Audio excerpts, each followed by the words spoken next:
I didn't notice the weird stuff at first. Or maybe I did. And I just brushed it off because that's what you do when you live alone and you're trying not to freak yourself out over nothing. The very first thing was the cereal box. It was sitting open on the counter one morning. The top flap pulled back like someone had been digging around in it. The problem is, I don't eat that cereal. I bought it months ago and never touched it again. So seeing it open felt strange, but not alarming. I told myself maybe I bumped it or forgot something. You know, one of those dumb, half-awake moments. But then other things started happening. Small things. My phone charger showing up in the kitchen instead of my bedroom. A chair slightly angled the wrong way. The toilet seat up when I always leave it down. A spoon missing. Not a fork. Not a knife. Just a spoon. Little stuff that makes you second-guess your own memory. I even Googled early dementia at one point. I'm not even kidding. I thought maybe my brain was slipping, or I was too stressed, or something was wrong with me. The night that really messed with my head was the one where I heard a noise above my bedroom. Not footsteps, more like a soft bump, followed by another one. Just two, like someone shifting their weight. Except, I don't have an upstairs. Just a tiny attic I haven't touched in years. I stood under the attic hatch staring at it for a while, waiting for something else to happen. Nothing did. Eventually I went to bed, but I didn't sleep much. 2 days later, I got home from work and noticed the TV was warm. I hadn't turned it on in days. I put my hand on the screen and just stood there, staring at it, trying not to lose my mind.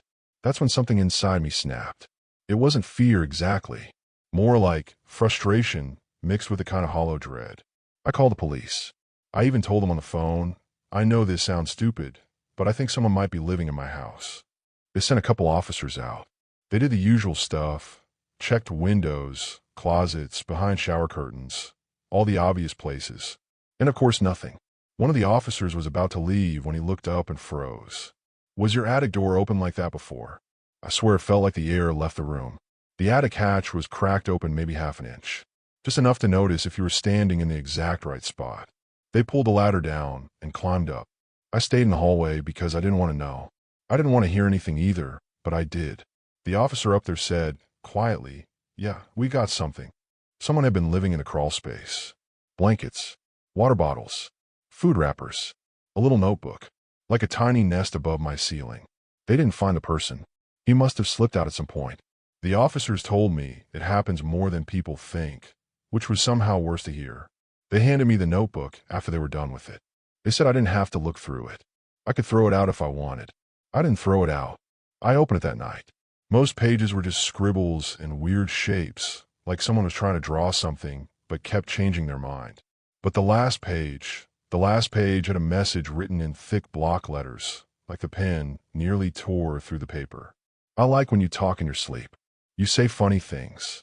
I don't even want to think about how close he must have been to hear that. Even in my new place, I sometimes wake up thinking there's weight on the ceiling, like someone's crawling slowly, trying not to get caught again. Story 2, The Window Watcher. I was gaming late, sometime around 1 in the morning. Not unusual for me. I had one headphone on, one off, because I like to hear the apartment sound so I don't get jump scared when my fridge decides to make weird robot noises. At some point, I got this uncomfortable feeling like someone was standing right behind me. Not in a dramatic horror movie way, just that subtle awareness in the back of your mind where your brain goes, hey, something's off. I ignored it. I always ignore that feeling, but it wouldn't go away. I paused my game and just sat there. Didn't turn around at first. Eventually I did. Nothing. Just my living room lit by the glow of my monitor and a giant window behind the couch reflecting every little thing.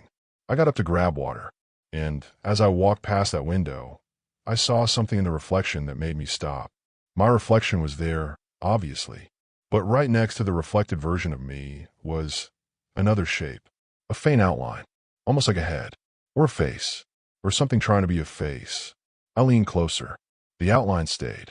I tilted my head. The shape didn't move, but when I flipped the overhead light on, the shape disappeared. I convinced myself it was glare. It had to be glare. Later, sitting back down, I opened my webcam app, mostly to check if something was stuck in my hair because the reflection had looked weird. And while staring at my own blurry webcam window, I suddenly realized something obvious. Reflections in the window don't show what's outside. They show what's inside, meaning whatever that shape was, it wasn't out on the balcony or pressed against the glass. It was behind me earlier. I checked the entire apartment, even the stupid places no one could fit, like inside the washing machine. Everything was empty. Everything was normal. I moved out a few weeks later because I couldn't shake the feeling that someone had been standing just inches behind me, watching me play games like I was some late-night entertainment. But here's the part that haunts me. A new tenant moved into that apartment, and through the building's group chat, he asked me, "Hey, did you ever feel watched in the living room at night? I keep seeing someone in the window who disappears when I turn on the light." I didn't respond. I just muted the chat. But in my new place, I still catch glimpses of shape in the glass sometimes, hovering right over my shoulder before the light erases it. And if the shape disappears when the light comes on, it means it's behind me, not outside. Story 3, The Intruder. I woke up around 3 in the morning because I heard something in the hallway. Not footsteps, at least not normal ones. It sounded more like someone brushing against the wall as they moved. A dragging sound, slow and steady, like whoever was didn't care if they made noise, or maybe they didn't even realize they were making it. For a few seconds, I just laid there trying to figure out if I was dreaming. You know, Kater Waikaluik intersectin, SES me duadan yaksa, bainin me, oi new your belly all muyur. But the sound didn't stop. Drag like fingers or fabric scraping gently along the wall. I thought it was my roommate coming home late. He does that sometimes. Comes in at weird hours, eats something, then crashes on the couch like it's no big deal. So I grabbed my phone and texted him a simple message. "Bro, are you back?" I kept staring at the typing indicator that never showed up. The dragging sound kept going. A little closer this time. Slower, like someone was pausing every few steps. My phone buzzed. No, still at my girlfriend's. What? I swear, my body went completely still. Like my brain shut everything off except my hearing. The sound in the hallway didn't stop. If anything, it got clearer. Drag, followed by this weird shift, like someone adjusting their weight. I wanted to call out, ask who was there, but my throat locked up. So instead, I slipped out of bed and moved toward the door, trying to make as little noise as possible. I don't know why. Instinct, I guess. I reached for the doorknob, but right before I touched it, the sound stopped. Not faded. Stopped. Like whoever was out there was standing right on the other side, waiting.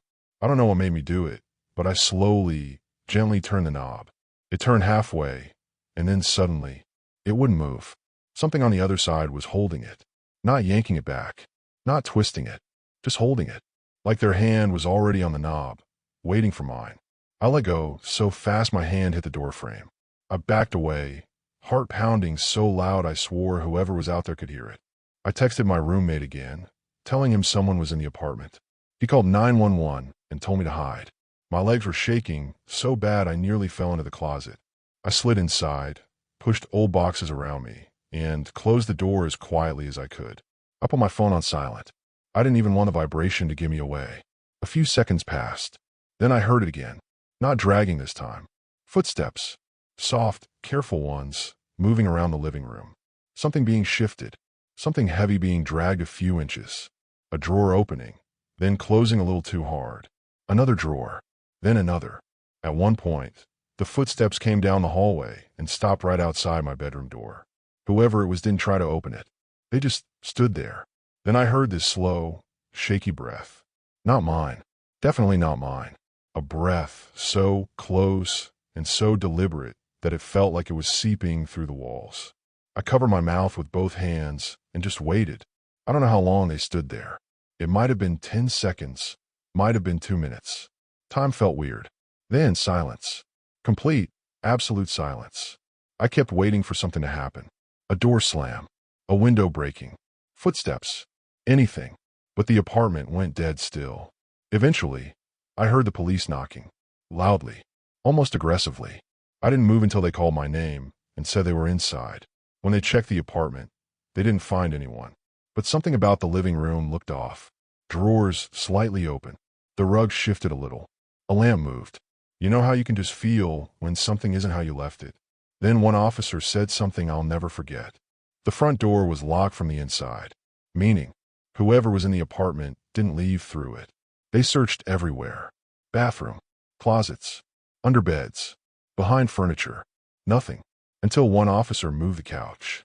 Behind it was the vent cover. The screws weren't just loose. They were practically unscrewed, like someone had used it recently. Could a person fit in there? I asked. The officer didn't answer right away. He just looked at me with this expression that basically said, "You don't want to know." They told me to stay somewhere else for the night. I didn't argue. I practically ran out of the apartment. When I came back the next day to grab clothes, the place felt wrong. Colder. Heavier.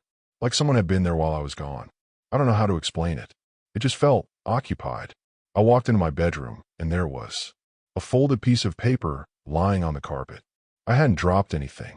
The police hadn't missed something. This was new. I opened it with shaking hands. Inside, in tiny handwriting, "You were awake. I heard you breathing. I left everything else behind. Clothes, furniture, dishes, everything. I just walked out and didn't look back." And here's the part one haven't told anyone. In my new place, the walls are thinner. At night, around 3 or so, sometimes I hear these faint sounds. Not footsteps. Not knocking. Dragging. Slow and steady. Like he found the vents here too. Like he's moving through the walls, trying to figure out which room I sleep in. Waiting for the right night to come out again.